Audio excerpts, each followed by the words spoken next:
Dialog ini memanas sampai akhirnya Gubernur Cilik minta kepada Jenderal Agus, kalau kamu menghabisi Yanti Sakong, habisi juga saya, tembak saya. Assalamualaikum warahmatullahi wabarakatuh. Saudara, saat ini saya di kilometer 13 Palangkaraya. Ini di belakang kita ini ada jalan namanya Jalan Cilikriwut. Diambil dari nama salah satu pahlawan nasional. Beliau adalah Gubernur Kalimantan Tengah kedua, menggantikan RT Amilono. Cilikriwut sendiri digantikan oleh Gubernur Silvanus. Yang nama Silvanus itu diabadikan sebagai nama rumah sakit di Palangkaraya. Jalan Cilikriwut ini adalah salah satu jalan terbaik di Kalimantan. Konstruksi jalannya ini luar biasa. Kalaupun misalnya rusak, paling yang terkelupas itu hanya permukaan aspalnya saja. Orang dahulu mengenal jalan ini sebagai Jalan Rusia.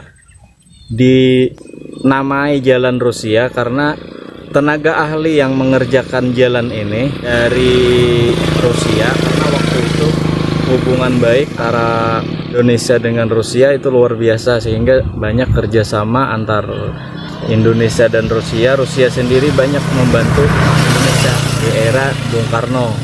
Jalan ini arsiteknya adalah suami istri yang bernama Leni, suaminya bernama Alexander. Nah, jalan ini rencananya panjang jalannya sekitar tahap awal itu direncanakan 50 km dari titik 0 Palangkaraya di Bundaran Besar arah ke Kabupaten Katingan, arah ke Kasongan. Pengerjaan jalan ini dimulai sekitar tahun 1963. Beredar dari cerita orang-orang tua dahulu bahwa jalan ini dibarter dengan kayu di kiri kanan jalan ini. 2 km ke kiri, 2 km ke kanan itu ditebang, kayunya kemudian diambil oleh si pendana jalan yang dari Rusia tadi. Pengerjaan jalan Rusia ini sendiri tidak sampai selesai. Yang tahap awal direncanakan 50 km pun tidak sampai selesai, hanya selesai sampai 34 km. Kenapa ini tidak selesai? Karena adanya kejadian G30S PKI. Setelah kejadian tadi, hubungan Indonesia dengan Rusia memburuk dan para pekerja yang dari Rusia sendiri sudah tidak berani menyelesaikan pekerjaan jalan ini. Seandainya waktu itu tidak ada kejadian, kemungkinan jalan ini tidak hanya 50 km, bahkan rencananya akan menghubungkan antara Kalimantan Tengah sampai ke Kalimantan Barat. Jadi saudara, ketika kejadian G30S PKI itu, pengerjaan jalan ini dihentikan, dan bahkan Palangkaraya sendiri ini termasuk daerah yang cukup bergejolak waktu itu. Palangkaraya saudara itu diresmikan oleh Bung Karno pada 17 Juli 1957. Tanggal ini akhirnya dijadikan sebagai hari jadi kota Palangkaraya. Kemudian pemerintah kota Palangkaraya itu diresmikan pada 17 Juni 1965. Palangkaraya ini mempunyai luas sekitar 2.400 km persegi dengan jumlah penduduk kurang lebih 290.000 dengan 5 kecamatan dan 30 kelurahan.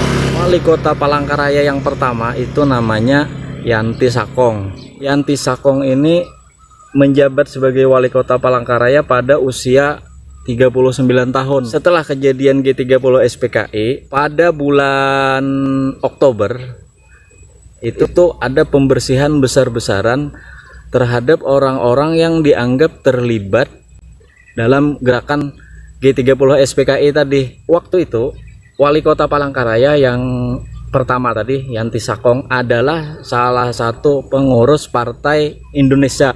Waktu itu namanya Partindo. Ini salah satu partai yang berafiliasi dengan PKI. Jadi perlu dicatat dulu ya, PKI sebelum kejadian G30S ini adalah partai resmi. Jadi bukan salah waktu itu orang yang menjadi pengurus PKI. Kemudian Yanti Sakong yang dilantik sebagai wali kota Palangkaraya pada 18 September tahun 1965 ini hanya sempat menjabat selama 1 bulan, karena pada tanggal 18 Oktober ini Yanti Sakong diambil. Nah, bahasanya waktu itu seperti itu kan, diambil oleh TNI.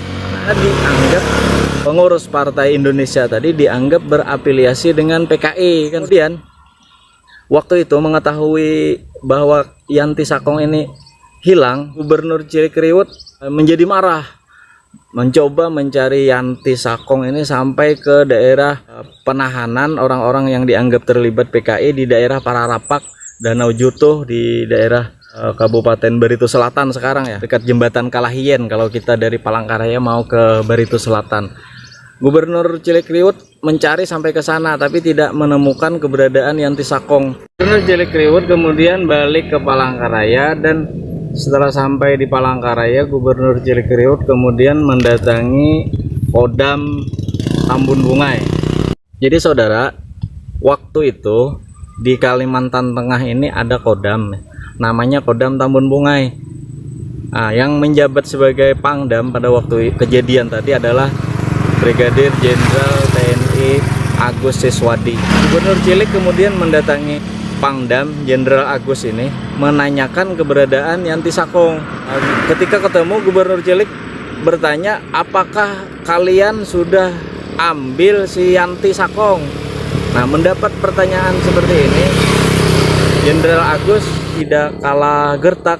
Jenderal Agus menjawab, kenapa menanyakan ini? Saya yang bertanggung jawab dengan keamanan di sini.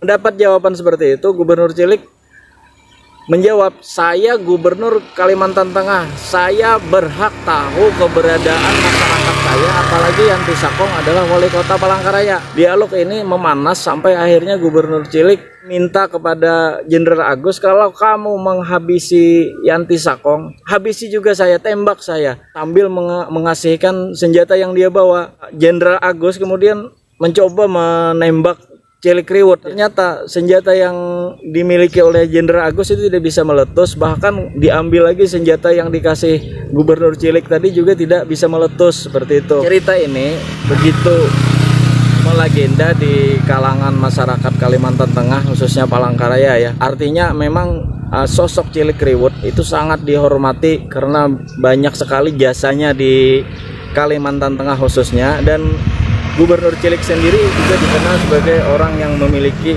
kelebihan ya, kesaktian yang sangat tinggi. Nah, jadi saudara, saat ini jalan ini sudah tembus sampai ke Kalimantan Barat. Misalnya sewaktu-waktu Anda ingin merasakan perjalanan darat dari Palangkaraya ke Pontianak, itu memakan waktu sekitar, kalau santai itu 2 hari ya. Anda bisa menginap 1 malam di daerah Nangatayap, itu yang paling pas itu di situ, karena ini di pertengahan ya. Nah, jadi berangkat misalnya pagi, nanti ketemu malam, nginep di Nangatayap, paginya langsung bisa melanjutkan lagi sampai ke Pontianak.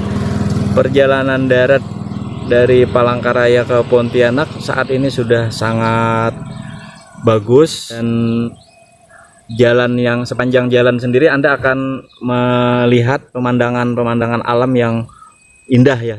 Baik, terima kasih atas kunjungan Anda di channel saya. Mudah-mudahan bermanfaat. Salah hilap mohon maaf. Wassalamualaikum warahmatullahi wabarakatuh.